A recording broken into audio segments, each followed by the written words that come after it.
As part of the MCDM program, I'm taking a multimedia storytelling class, and it will be 5 days from 8:30 to 4:30, and every day we'll be recording things, and as part of that we'll also be posting some of those recordings to our blog, and this is the first of one of those.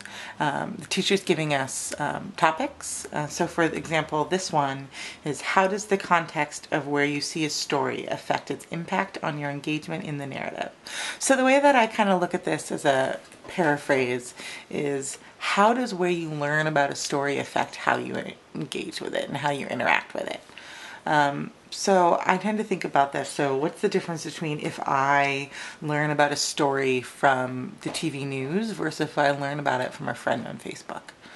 The TV news, I don't tend to watch too much. I do listen to NPR, but when it comes to even my local news, even though I should perhaps care about that more, I don't quite feel that connection when I watch it on TV. But if a friend shares a link to a news article on Facebook, I'm much more likely to click on it and interact, particularly if it has some impact directly on their life. The really important thing to me about a story is, how is it, how many degrees is it away from my own life? How much can I connect with it? It's really important that I can see a part of my life within that story if I'm gonna actually follow through on it.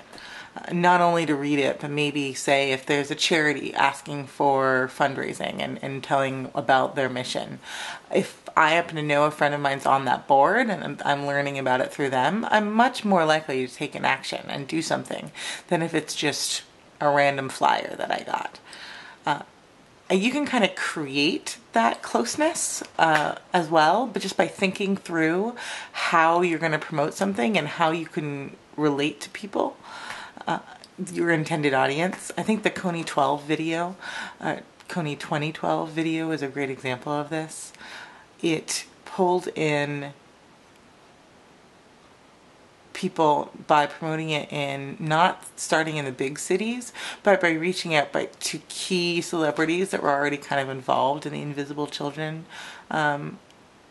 organization, but then also by promoting it in smaller cities where they had a strong foothold and making sure that those people shared it with their friends, and then it was able to go a lot more viral. Whereas if they'd started trying to do it in a big city where it was it could have gotten much more lost in the noise. But by being strategic about how they promoted it and who heard it first and how they encouraged people to share it, it was able to build.